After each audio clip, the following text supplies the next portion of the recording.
Where we left off on the last episode. There's been a lot of progress since then, and now it's time to do the finishing touches.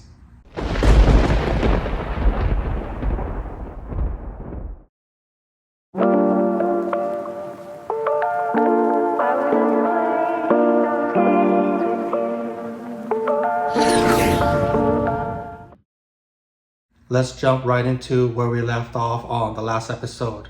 There's been a lot of progress since then, and now it's time to do the finishing touches. I do want to point out that this is not a DIY, rather I'm just taking through my experience on doing something custom to my 997 like this. This is how the progress is at the current state of my car. You'll notice that there's no clamps holding up the front lip anymore. I did drill some holes on this side to secure so that it doesn't drop, and then all the other screws are already fastened. They're not tightened down because I want to be able to play with the shape, but I did use a heat gun to make sure that it's filling in all the spaces. Once I tighten it, everything will mate up perfectly. In the front here, I'm going to do some shaving a little bit on the front bumper, but you'll notice that this one-off project, I did have to cut the middle of the front lip because the GT3 front bumper is wider than the 997 Carrera front bumper, so I did have to cut it. What I did was I used some JB weld to weld the plastic ends together. So it's been about 15 hours since I did this, so it's now strong and can hold its own. It's still rough around the edges a little bit. You'll notice that the curve around here, or the arch, is a little bit off. I am going to shave a little bit on this side as well as the other side so that it's much more smoother. Here's where I welded the plastic. I'm gonna sand this down for sure so that it's real smooth and you can't see the lines, but it's holding up really well, the JB weld. As I was shaping this lip, you can see that it got a little bit wavy down here. I know how to get rid of this with a heat gun, so I'm not too concerned about it. My car's on jack stands right now. It allowed me to get underneath the car a lot easier with it higher. So what I'm gonna do now is bring it back down. I'm gonna pull out my car. That way I'll get a better look at how even the lip is overall instead of in this confined space in my garage. This is the reason why I wanted to bring my car out, is to see the level. And the old setup, the front lip was actually a little bit higher than the sides in the back.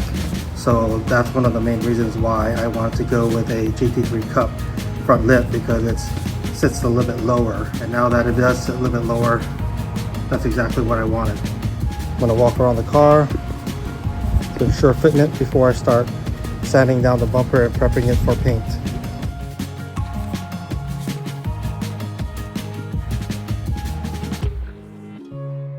I'm glad I buttoned down the fitment in one shot. Now it's ready to prep for paint.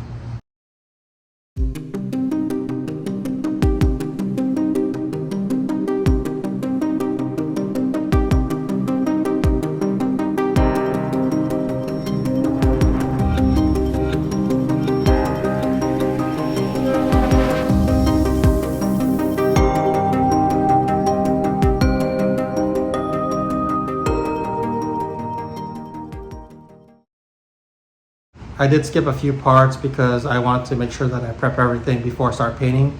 But you can see behind me, all my paint supplies are done. And then my lip and other parts are ready for paint as well. So I'm gonna drop down my garage. You can see the floor is wet. I'm gonna make it a little bit more wet before I start shooting, but I'll have to put down the camera and then show you the results later. I have the pressure of my gun all set to about 25, 26 PSI. So if I press it halfway down, you'll see that it's around that area as far as pressure. And then my compressor is all set. It's at a limit of 50 PSI. And then I make sure that the full tank pressure is a little bit higher, so that way I can stay consistent with the 50 PSI. Everything is all set. I have my reducer here and my paint, as well as my mixing cups. And then I have the clear and hardener that I'm going to mix later on after I'm done laying out the base coat. And then I also have my spray gun cleaner. I want to make sure my gun is always clean when I shoot.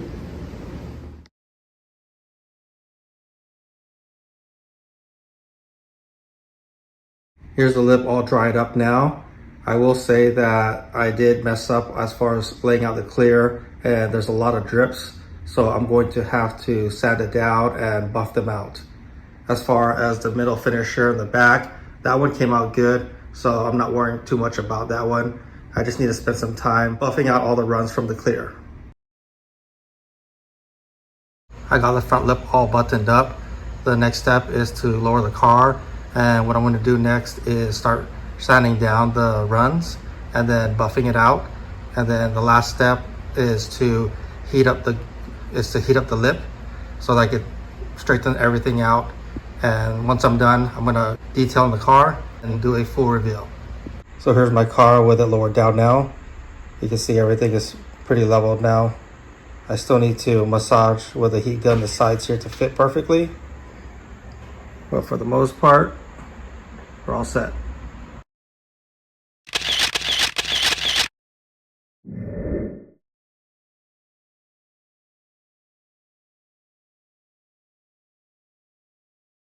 I'm really happy with how it turned out, and now I can move forward to other parts of the car.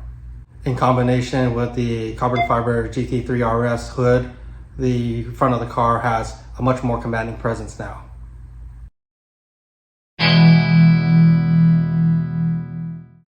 On a couple episodes back, I spoke about some of the problems I experienced with my 911, and thanks to one of my viewers, they provided me with a link to one of the parts, and one of those parts just came in the mail, and it's right behind me. These are the parts that came in the mail.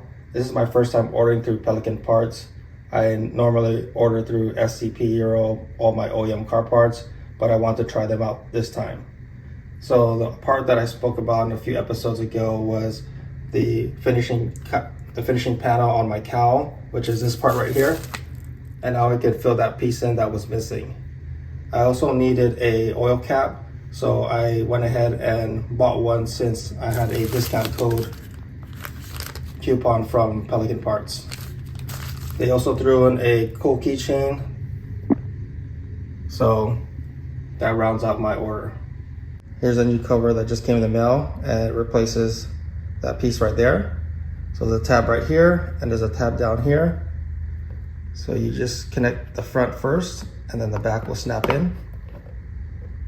It's all set. The reason why I want to change my oil filler cap is because if you notice on the top here, you'll see there's some shaving. The reason why it's like that is because on my old GT3 wing, the fan was rubbing on it, and you can see it also rubbed there. So I want to replace it with another OEM cap.